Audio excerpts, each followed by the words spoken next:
My name is Perry, 32 years old, and I've built a successful IT consulting business from scratch. My relationship with my father, Raymond, has always been complicated, but I never expected him to casually uninvite me from Thanksgiving dinner during our last phone call. What shocked him, though, was my immediate response, canceling the $8,000 I'd been providing for their new heating system and monthly expenses. Before I tell you how my own father betrayed me after everything I've done, drop a comment, letting me know where you're watching from, and hit that subscribe button if you've ever had to stand up to family who took you for granted. I grew up in a small Michigan town, where everyone knew everyone else's business. My family consisted of my father, Raymond, my mother, Eleanor, and my younger sister, Brittany. From my earliest memories, my father had always been a stern, emotionally distant figure in our home. No matter what I achieved, it was never enough to impress him or earn his approval. As a kid, I discovered I had a natural talent with computers and technology. While other kids my age were playing sports or video games, I was taking apart old computers, figuring out how they worked, and putting them back together again. I'd spend hours reading programming books from the local library and teaching myself how to code. To me, it was fascinating. A world where logic reigned, and problems always had solutions, if you were clever enough to find them. My father saw it differently. Perry's just playing around with junk. He'd tell relatives when they mentioned my hobby. He should be focusing on real work, like fixing up cars or learning a trade that will actually put food on the table. My mother, Eleanor, was a quiet presence in our home. She rarely contradicted my father, always deferring to his decisions and opinions. When I'd show her something I'd built or fixed, she'd smile and say it was nice, but always with a nervous glance toward my father, as if seeking his approval for even offering me that small encouragement. The one person who truly supported my passion was my grandmother Mabel, my father's mother, ironically enough. She lived just a few blocks away, and her home became my sanctuary. Unlike my father, Grandma Mabel saw potential in my tinkering, as she called it. Your grandfather was the same way, she'd tell me, her eyes twinkling. Always taking things apart to see how they worked. That mind of yours is a gift, Perry. Don't let anyone tell you different. When I graduated high school with honors, my father barely acknowledged it. While other parents were taking photos and celebrating with their kids, my father simply said, "Well, that's expected, isn't it? Everyone graduates high school." My mother gave me a quick hug when he wasn't looking, but that was the extent of my celebration at home. It was Grandma Mabel who threw me a small graduation party at her house. She invited a few relatives and made my favorite foods. More importantly, she helped me apply to colleges, guiding me through scholarship applications and financial aid forms. My father made it clear he wouldn't be contributing a dime to my education. "College is a waste of money," he declared over dinner one night. 4 years partying, and then what? A piece of paper and a bunch of debt. You'd be better off starting at the factory like I did. When I received my acceptance to the prestigious technology program at the University of Michigan, along with a partial scholarship, Grandma Mabel was the one who cried tears of joy. My father's response was to remind me that the scholarship wouldn't cover everything, and I'd better figure out how to pay for the rest myself. So that's exactly what I did. I worked 3 part-time jobs during my freshman year. As a barista in the mornings, at the university IT help desk in the afternoons, and delivering pizzas on weekend nights. I barely slept, but I managed to keep my grades up and pay my bills. During my sophomore year, Grandma Mabel passed away unexpectedly from a stroke. It hit me hard. She was the only person in my family who had truly believed in me. In her will, she left me a small inheritance of $15,000. My father was furious. He believed he should have received that money. "What are you going to do with it? Blow it on video games and computer parts?" He sneered when the will was read. Instead, I used that money to start a small tech repair business on campus.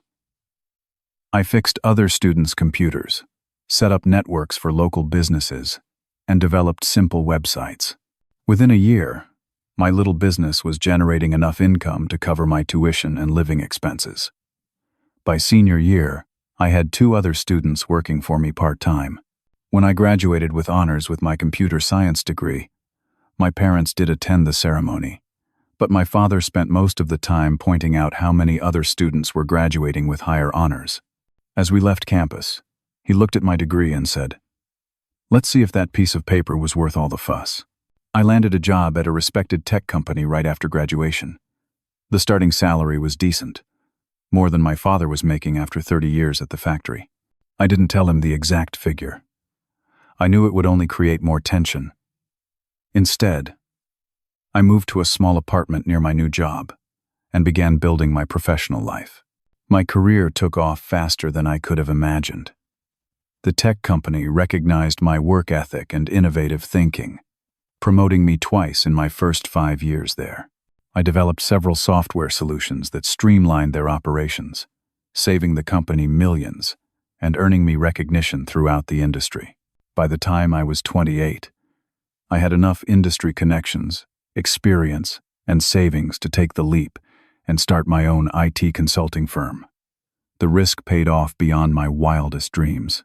Within 18 months, I had 8 employees and a client list that included several Fortune 500 companies. I was making more money in a month than my father made in a year, though I kept that information to myself. It was around this time that my father suddenly started taking an interest in my life. After years of barely calling, he began reaching out weekly, asking about my business in detail. At first, I was hopeful that he was finally proud of me, that he was finally seeing the value in the path I'd chosen. It didn't take long to realize his interest had a different motivation. My mother started calling more frequently too. Each conversation eventually turned to their financial struggles. The roof was leaking, the car needed repairs, property taxes had gone up again. Each story ended with a heavy sigh. But we'll figure it out somehow. Meanwhile, my sister Brittany had moved to Oregon after college, putting as much distance as possible between herself and our parents. We weren't particularly close growing up. My father had always pitted us against each other, but we occasionally texted on birthdays and holidays. The first time I helped my parents financially was when their roof actually did need replacing. My mother sent photos of water damage, and I could see it was a legitimate issue. I paid the $15,000 bill directly to the roofing company. When I called to make sure the work had been completed to their satisfaction, my father's response was, "It'll do, I guess." Though they left some mess in the yard they should have cleaned up. Not a thank you. Not an acknowledgement of the substantial amount I'd spent to help them. Just criticism of the roofers. Still, I felt a sense of obligation to them. They were my parents, after all. So when they mentioned struggling with monthly bills a few weeks later, I set up an automatic transfer of $1,000 to their account each month. I thought of it as taking care of them the way they should have taken care of me. Whenever I tried to establish boundaries, like asking them not to call me during work hours, unless it was an emergency, they'd ignore my request completely. My father would call in the middle of important meetings, then get angry if I didn't answer. It was around this time that I met Sophia. She was a graphic designer I hired to revamp my company's branding, and we clicked immediately. Smart, creative, and insightful, she saw through people's facades with remarkable clarity. After meeting my parents at a dinner that ended with my father criticizing every aspect of my life, from my choice of car to my haircut, Sophia pointed out what I'd been unable to see. "Perry, the way your father treats you isn't normal," she said gently as we drove home. "And the fact that they only started reaching out when you became successful. Don't you think that's strange?" I defended them at first, making excuses about my father's upbringing and my mother's passive nature. But Sophia's observations planted a seed of doubt that I couldn't ignore. At her suggestion, I started seeing a therapist, Dr. Martinez, who specialized in family dynamics. Through our sessions, I began to understand the toxic patterns that had defined my relationship with my parents for decades.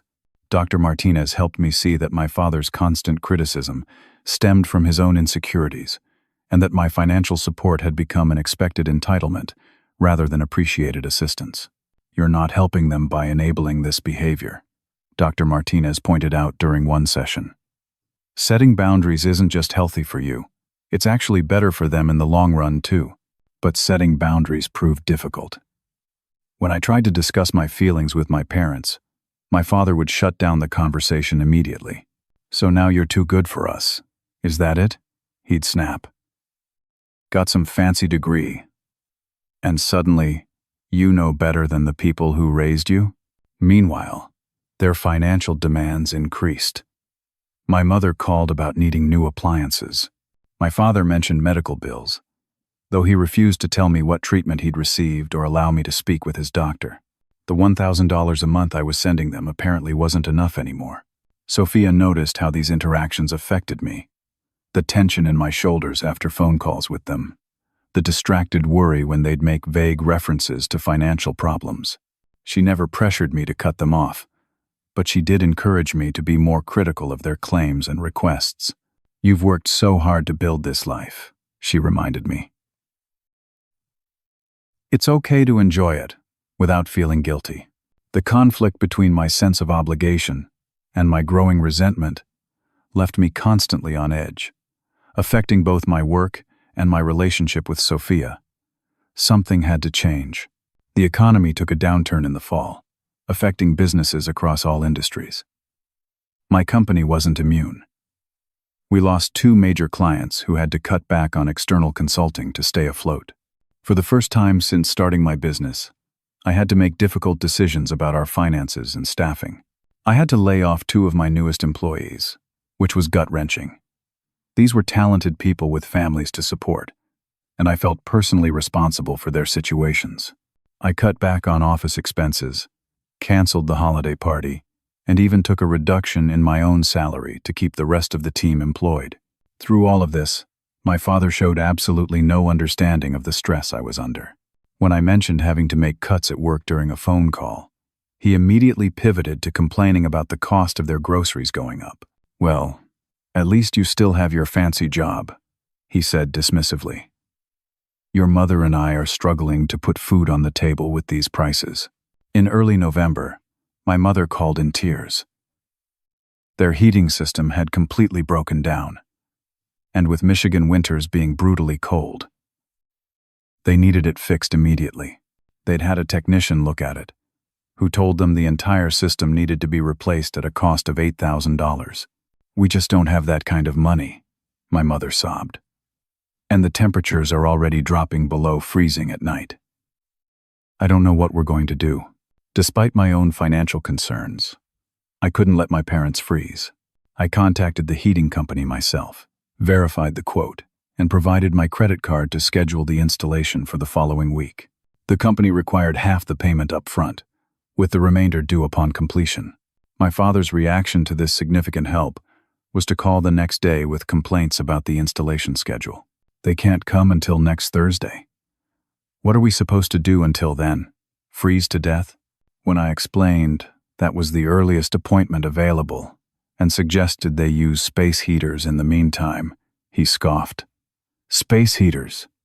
Do you know how much those run up the electric bill?" I offered to pay for a hotel for them until the heating system could be installed. He refused, saying they shouldn't have to leave their home just because some repair company can't get their act together. There was no acknowledgement of my $8,000 contribution, just more complaints. As Thanksgiving approached, I planned to visit my parents, as I usually did for the holiday, despite Sophia's concerns. "Are you sure you want to spend the holiday with them?" she asked cautiously. "You know you're welcome to come to my family's dinner instead. They're still my parents," I said, though without much conviction. "It's just one day." Sophia suggested a compromise. "What if we invited my parents to have Thanksgiving at our house instead? That way, we could control the environment more, and I'd have her support if things got tense." I proposed this alternative to my parents, thinking they might appreciate not having to prepare a big meal. Their response was swift and firm. "Thanksgiving has always been at our house, and that's not changing," my father declared. "Your mother has already started planning the menu." I reluctantly agreed but tried to set some boundaries for the visit. I asked that we not discuss money or my business, since those topics always seemed to lead to arguments. I requested that we focus on having a pleasant family holiday instead. "Fine," my father agreed curtly. "But you'll need to pick up your mother's prescription on the way. And we're out of the good coffee you brought last time, so bring more of that. Oh, and your mother mentioned wanting one of those fancy electric carving knives for the turkey." The list of demands continued to grow with each call leading up to Thanksgiving. I discovered they'd invited their neighbors and some family friends specifically because they wanted to show off their successful son. My father had apparently been bragging about my business to anyone who would listen, exaggerating my success and implying he'd been supportive all along. "Everyone's excited to see how well you've done for yourself," my mother gushed during one call. "I told Margaret your company is practically as big as Microsoft now." This was wildly untrue, but trying to correct her would only lead to an argument. The final straw came when I found out through my aunt that my parents had told relatives I would be paying for everyone's Christmas gifts this year. They hadn't consulted me about this. They simply announced it as a fact. When confronted, my father brushed it off as a misunderstanding, but I knew better. I was feeling used and manipulated, but still planning to attend Thanksgiving, if only to maintain some semblance of family connection. Little did I know, things were about to take an even worse turn. 3 days before Thanksgiving, I was at my office finishing up some work before the holiday when my father called. I almost let it go to voicemail, but decided to answer, thinking it might be about the heating installation scheduled for the next day. "Perry, just letting you know Travis and Nicole will be joining us for Thanksgiving dinner," he said casually, as if mentioning the weather. It took me a moment to process what he'd said. "Travis? My cousin Travis?" "Yes. Who else?" "Your mother ran into your Aunt Judy at the grocery store yesterday, and she mentioned Travis and Nicole were back in town. So naturally, we invited them to join us." A cold feeling spread through my chest. Travis had been my tormentor throughout childhood and adolescence. 3 years older and much bigger than me, he had made it his mission to make my life miserable whenever our families got together, which was frequently since our fathers were brothers. Travis would wait until the adults weren't looking, then pinch me hard enough to leave bruises, or whisper threats about what he'd do to me later. As we got older, the bullying escalated. He stole my projects for school, spread rumors about me, and once pushed me down a flight of stairs, resulting in a broken arm that he claimed was due to my clumsiness. The worst part was that no one ever believed me when I tried to tell them what was happening. Travis was charming and polite around adults, the perfect nephew and son. I was just the sensitive kid who couldn't take a joke. "Dad, I can't be around Travis," I said firmly. "You know our history. He tormented me for years." My father sighed heavily, the sound of a man dealing with an unreasonable child. "That was 20 years ago, Perry. You're both adults now. You need to get over this childish grudge." It wasn't a childish grudge. He physically hurt me, repeatedly. "You saw the bruises, the black eye, the broken arm. Boys will be boys," he interrupted. "Travis has grown up. He's a regional manager now at his company, doing very well for himself. You should follow his example and learn to let things go." I took a deep breath, trying to stay calm. "Dad, I've created boundaries in my adult life to protect my mental health. One of those boundaries is not being around people who abused me, including Travis." "Oh, for God's sake. Abused is a bit dramatic, don't you think? This is exactly why Travis used to call you a sissy." The casual cruelty of that comment hit me like a physical blow. Not only was my father dismissing the trauma I'd experienced, but he was essentially siding with my abuser and continuing the insults himself. "I won't be coming to Thanksgiving if Travis is there," I said, my voice surprisingly steady despite the anger and hurt swirling inside me. There was a pause, and I thought perhaps my father was finally considering my feelings. Then he said, "If you can't be civil with Travis, "You're not invited to Thanksgiving." I sat in shocked silence. After everything I'd done for them, the monthly support, the roof, the countless other expenses I'd covered, including the $8,000 heating system being installed the very next day, I was being uninvited from Thanksgiving because I refused to sit across the table from someone who had made my childhood a living hell. "So that's how it is," I finally said. "You're choosing Travis over me. Don't be so dramatic.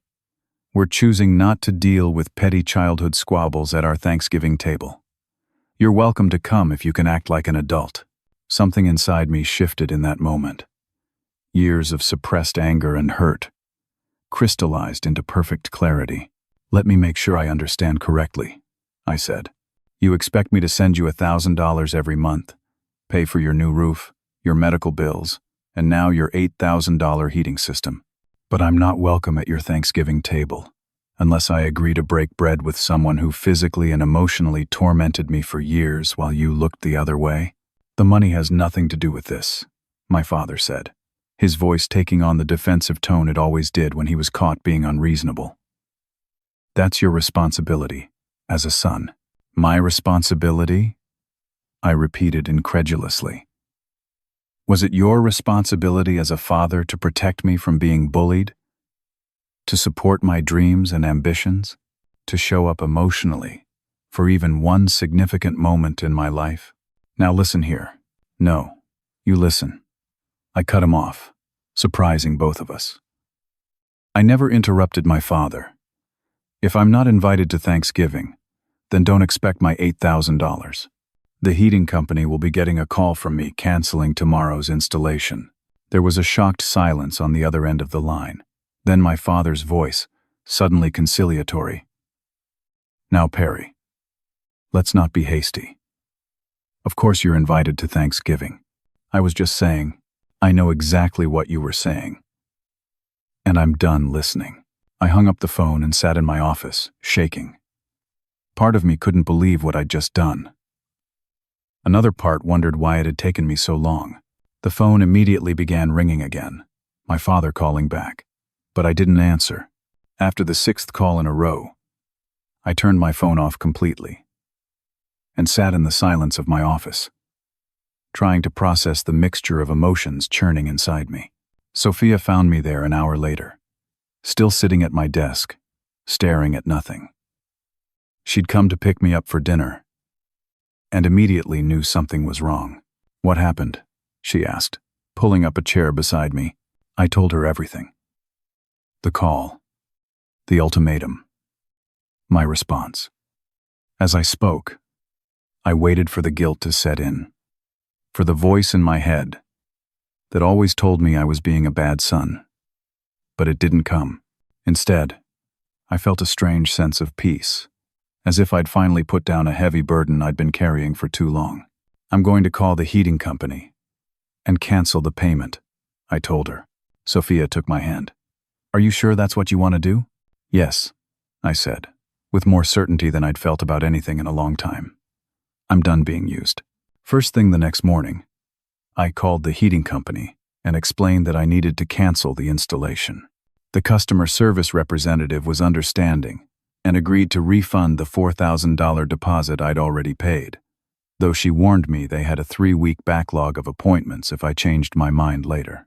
"I won't be changing my mind," I assured her, feeling a strange mix of guilt and liberation. When I turned my phone back on, I was flooded with notifications. 27 missed calls from my parents' number, 15 voicemails, dozens of text messages. I took a deep breath and began listening to the voicemails, putting them on speaker so Sophia could hear too. The first few were from my father, his tone shifting from angry to concerned to cajoling. "You're being ridiculous," the first one started. By the 5th message, he was saying, "Let's talk about this like adults." My mother's messages were more emotional, with tearful pleas about being left in the cold and how they were too old to deal with this kind of stress.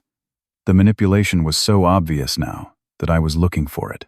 The text messages followed the same pattern, starting with my father's angry accusations about my childish behavior and lack of respect, gradually transitioning to my mother's guilt-inducing messages about how I was breaking her heart and letting them down when they needed me most.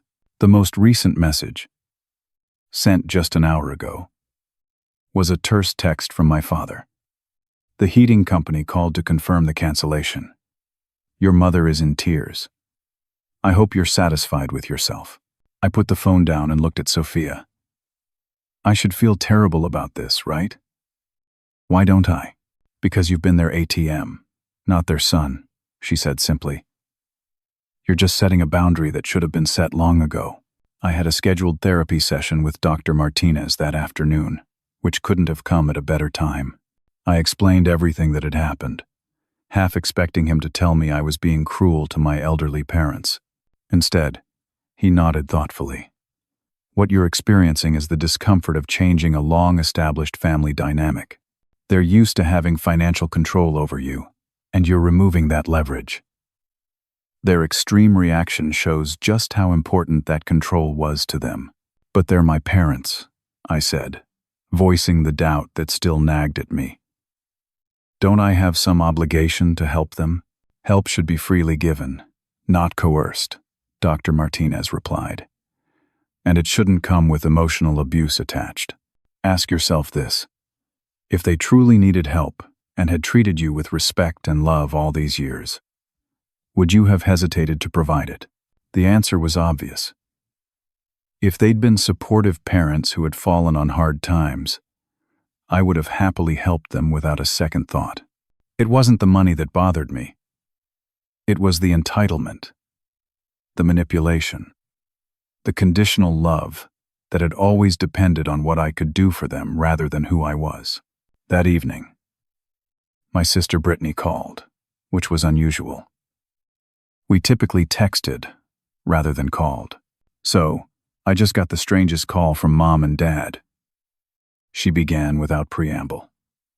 Apparently you're leaving them to freeze to death this winter because of some tantrum about Thanksgiving.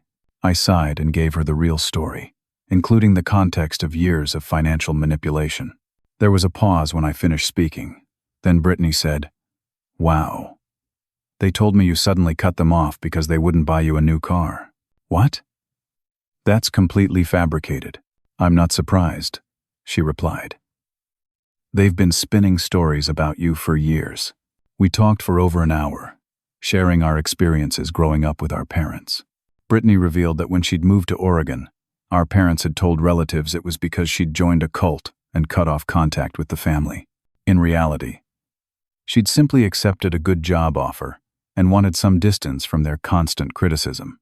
"They've always bad-mouthed you to me, and me to you," she said. "I think they were afraid we'd compare notes and see the pattern," which was exactly what was happening now. For the first time in our adult lives, Brittany and I were having an honest conversation about our shared experiences, and it was both painful and healing. "I'm actually hosting a small Thanksgiving dinner for some friends who don't have family nearby," Brittany said toward the end of our call. "Why don't you and Sophia fly out? I'd love to meet her, and it would be nice to have a drama-free holiday for once." The invitation was tempting, but last-minute flights to Oregon would be expensive, and despite my company's overall success, I was still being cautious with expenses during the economic downturn. We agreed to plan a visit for the spring instead, and to stay in better touch in the meantime. The next day, my Aunt Margaret, my mother's sister, called. I braced myself for the onslaught of guilt I expected, but her approach surprised me. "Perry, your mother called me crying about the heating system," she began. "She said you're refusing to help them because you're angry they invited your cousin to Thanksgiving. Is that true?" "That's their version," I replied, then explained the full situation, including the years of financial demands and emotional manipulation. There was a long silence when I finished speaking. Then, Aunt Margaret said something that stunned me. "I've wondered for years if something like this was going on. Your mother's stories about your relationship never quite added up. One minute she'd be bragging about how successful you are.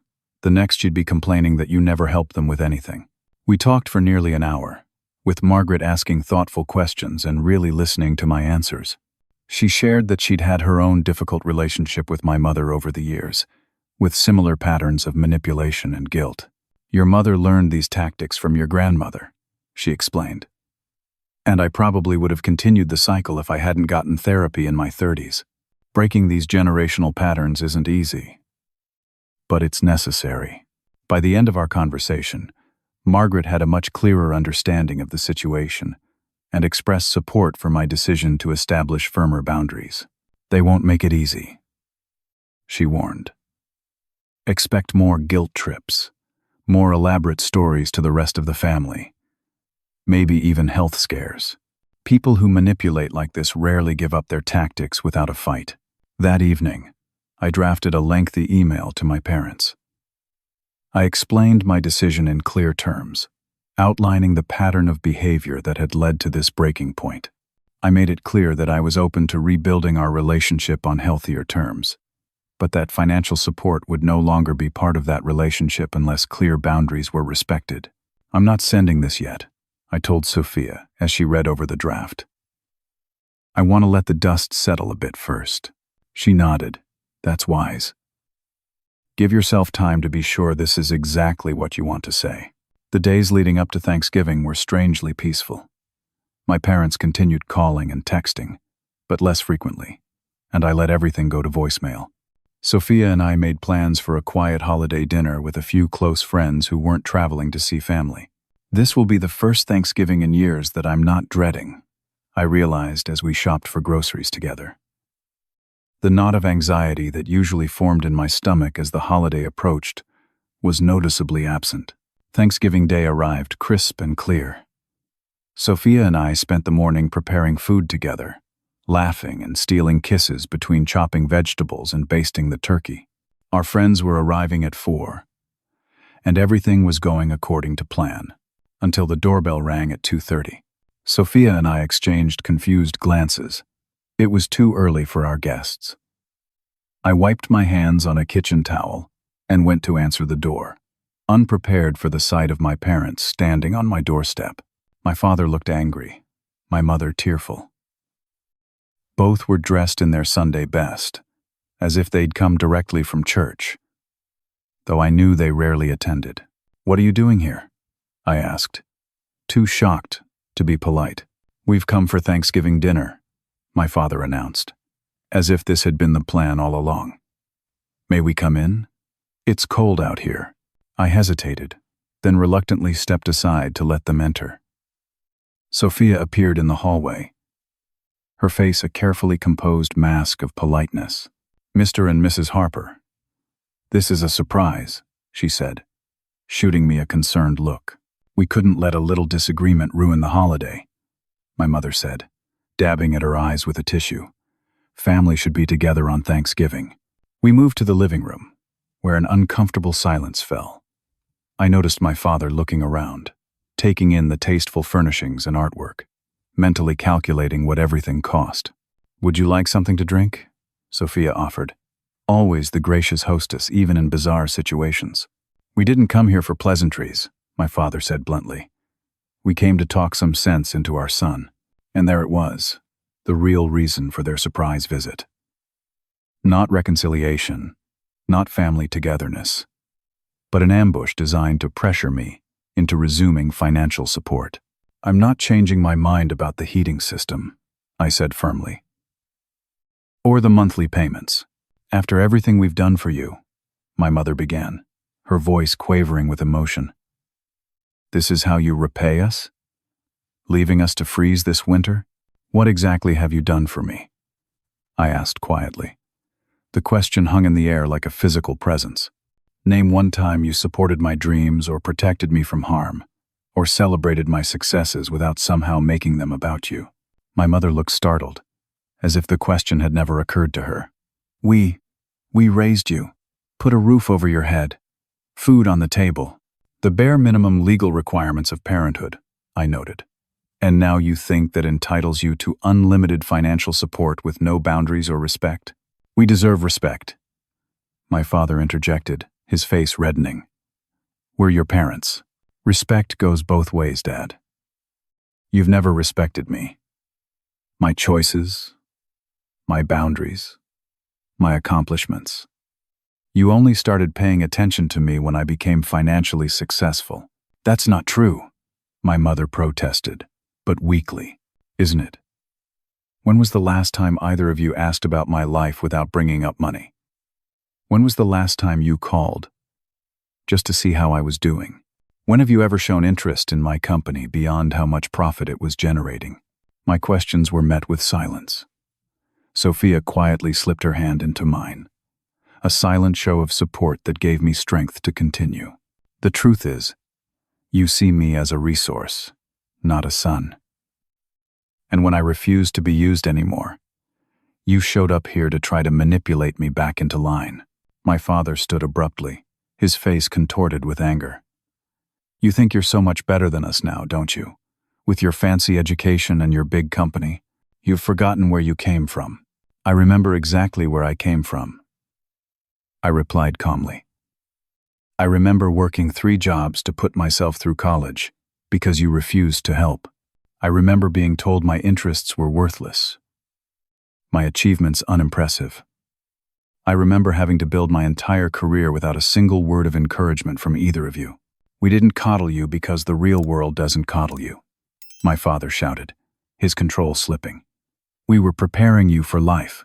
No, you were punishing me for not being the son you wanted, for being interested in technology instead of sports or cars, for being different from you. My father's face twisted with a mixture of rage and something else, something that looked almost like shame. You think you did this all on your own? You wouldn't have gotten into that fancy college program if I hadn't pulled some strings.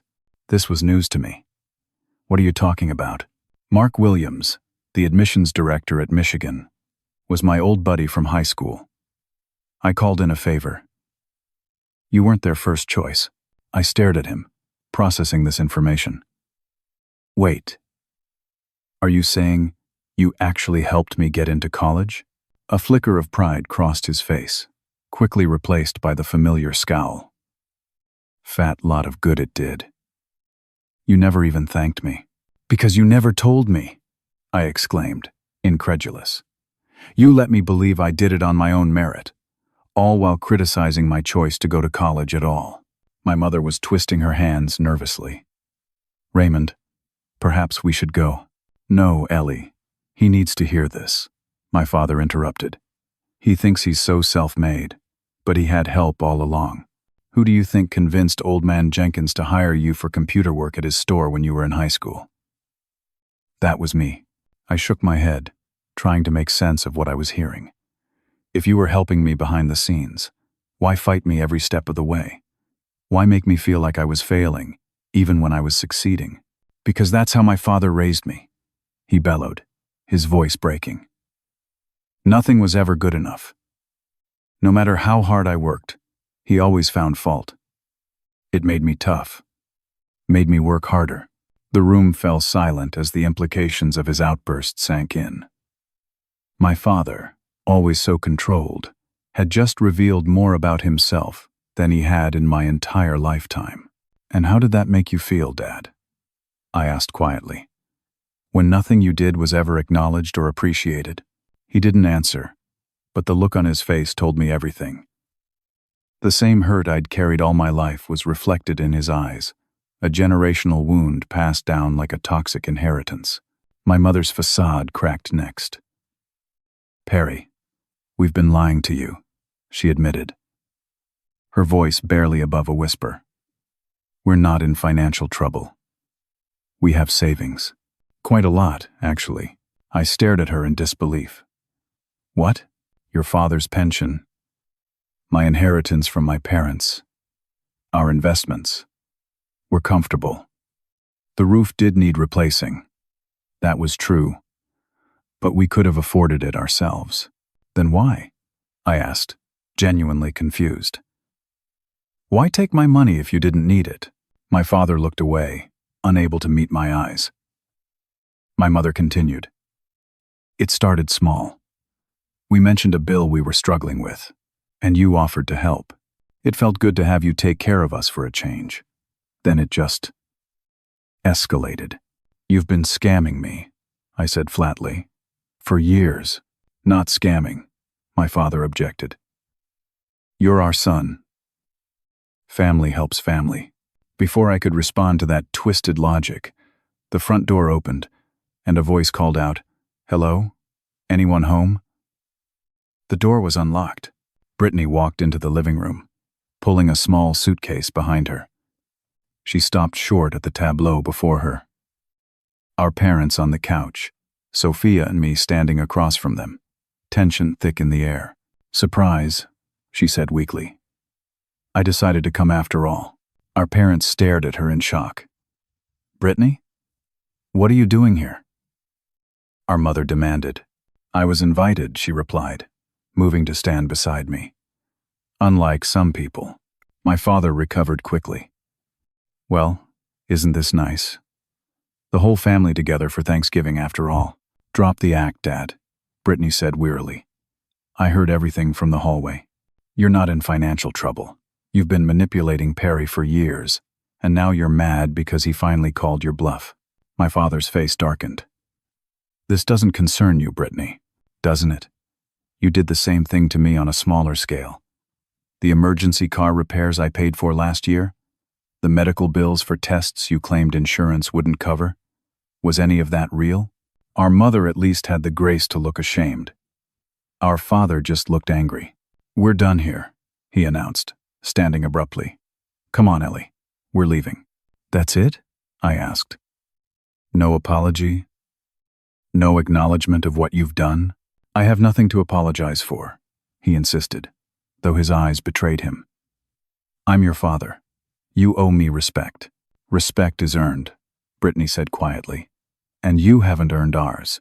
Our mother stood to follow our father, but paused to look back at us.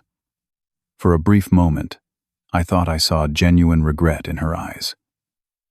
"I'm sorry," she whispered, before hurrying after my father. The front door slammed behind them, leaving the three of us standing in shocked silence. "Well," Sophia said finally, "that was intense." A strange sound escaped me. Something between a laugh and a sob. Then Brittany was hugging me, and Sophia was wrapping her arms around both of us. And somehow we ended up in a pile on the couch, laughing and crying at the absurdity of it all. "I can't believe you flew all the way from Oregon," I said to Brittany when we'd calmed down. "I couldn't let you face them alone," she replied simply. "That's what real family does." Our friends arrived an hour later to find the three of us in the kitchen, cooking together and sharing stories from our childhood. The good ones, the ones that made us laugh. The confrontation with our parents had been painful, but there was a sense of catharsis in the aftermath, as if a festering wound had finally been lanced, allowing healing to begin. Throughout the evening, my phone buzzed with text messages. Some were from my parents. I didn't read those yet, but there were also messages from Aunt Margaret and a couple of cousins, offering support and understanding. Apparently, the truth about my parents' financial manipulation had begun to circulate through the family grapevine. To family, the one we choose, not just the one we're born into, Sophia proposed as a toast during dinner. As we clinked glasses, I felt a weight lifting from my shoulders. The road ahead wouldn't be easy. There were still many conversations to be had, boundaries to establish, relationships to rebuild or release. But for the first time, I felt free to choose my own path forward, unburdened by guilt or obligation. 1 month after the Thanksgiving confrontation, I sat in Dr. Martinez's office for what had become my weekly therapy session. The initial shock had worn off, and I was working through the complex emotions that remained. Grief for the parental relationship I'd never had, anger at the years of manipulation, and hope for a healthier future. "I've decided to offer limited financial support with clear conditions," I explained to Dr. Martinez.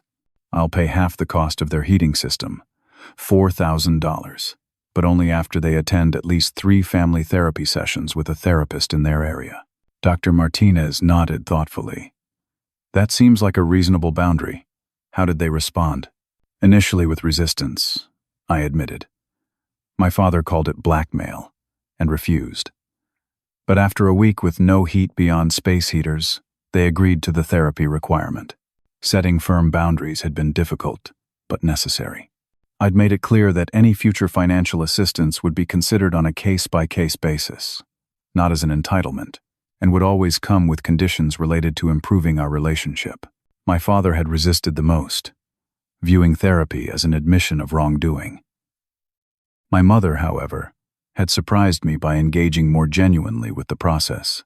After their second session, she called me, not to ask for money or make demands, but to apologize. "I never realized how much my enabling hurt you," she said, her voice thick with emotion. "I was so focused on keeping peace with your father that I never stood up for you when I should have." It wasn't a complete transformation. Decades of dysfunctional patterns couldn't be undone in a few weeks. But it was a start, a small crack in the facade that might, with time and effort, allow for something healthier to grow. My relationship with Brittany had strengthened significantly since Thanksgiving. We now had weekly video calls, catching up on our lives and processing our shared childhood experiences. We'd even planned a siblings-only vacation for the summer, a chance to create positive memories together without the shadow of our parents' dysfunction. "I never realized how much I missed having a brother in my life," she told me during one call. "They did such a good job keeping us at odds with each other." My business had begun to recover from the economic downturn, with 2 new major clients signing on in December. I'd been able to rehire one of the employees I'd laid off, and was hoping to bring back the other soon. The stress of my parents' constant demands had been affecting my work more than I'd realized. Free from that burden, I found new creativity and focus. Sophia had been my rock throughout the process, offering support without judgment and space to process when I needed it. Our relationship had deepened through the adversity, revealing a solid foundation that could weather significant storms. "You know what I realized?" I said to her one evening, as we decorated our Christmas tree. "This is the first Christmas I can remember looking forward to. No dread, no anxiety about going home and being criticized for hours." We spent Christmas with Sophia's family, a warm, chaotic household where disagreements were aired openly but respectfully, and love wasn't used as a bargaining chip. I watched her parents interact with their adult children with genuine interest and support, and felt a pang for what might have been. But I also felt grateful for the chance to experience family dynamics that were healthy and loving, even if they weren't from my own family of origin. In January, I started a mentorship program for underprivileged youth interested in technology. Every Saturday morning, I worked with 15 teenagers, teaching them coding, hardware repair, and digital design. Many came from difficult family backgrounds, and I found that my own experiences helped me connect with them in meaningful ways. "You can't change where you came from," I told them, "but you can absolutely determine where you're going." I received a letter from my parents in late January, an actual handwritten letter, which was unusual enough to get my attention. It wasn't a complete acknowledgement of everything that had happened, but it contained something I'd never received from them before. "Appreciation. We've been reflecting on our relationship with you," the letter read, in my mother's handwriting. "While we may not agree with all your perceptions, we can see that we've taken your success and generosity for granted. We are proud of what you've accomplished, even if we haven't shown it properly." It wasn't an apology, exactly, but it was a start. I responded with a brief but cordial letter of my own, expressing cautious optimism about building a healthier relationship moving forward. The family therapy sessions continued, though I didn't attend all of them. The therapist, Dr. Wilson, called occasionally with updates, with my parents' permission. "They're making progress," she assured me. These patterns were established over generations. Changing them takes time and consistent effort. Instead of sending money directly to my parents each month, I now paid for their therapy sessions and had arranged for the heating company to install a system, with me paying half as promised after they completed the required sessions. This shift from cash to specific support felt more appropriate and less likely to enable unhealthy dynamics. By March, we had established a new normal. Weekly phone calls with clear time limits. Occasional family therapy sessions with all three of us. And a mutual agreement to be honest about finances. It wasn't perfect, and there were still difficult moments, but it was a vast improvement over the manipulative relationship we'd had before. The hardest thing to accept, I told Dr. Martinez during one session, is that they may never be the parents I wanted or needed. I can set boundaries and expect basic respect, but I can't make them become different people. That's a profound insight, he replied. Grief for the relationship you deserved is a necessary part of healing. I thought often about the lessons I'd learned through this painful experience. How generosity should come from love, not obligation. How true family supports dreams rather than exploiting success. How standing up for yourself can be terrifying, but ultimately liberating. Most importantly, I'd learned that breaking generational patterns of dysfunction requires conscious effort and courage. My father had repeated the emotional patterns his father had established, and I had nearly continued that cycle by allowing myself to be manipulated and controlled. By setting boundaries and seeking help, I was making a conscious choice to end that cycle. During our last family therapy session in April, Dr. Wilson asked each of us to share one hope for our future relationship. "I hope we can be honest with each other," my mother said. "Even when it's uncomfortable." My father, still struggling with the therapy process but making an effort, said gruffly, "I hope we can respect each other." As adults, when it came to my turn, I thought carefully before answering. I hope we can build a relationship based on mutual respect and genuine connection, not obligation or transaction. It was a simple wish, but one that represented a complete transformation from where we'd been just 6 months earlier. As spring bloomed around us, I felt a sense of new beginnings in my own life as well. The healing process wasn't linear. There were setbacks and difficult conversations, but the overall trajectory was positive.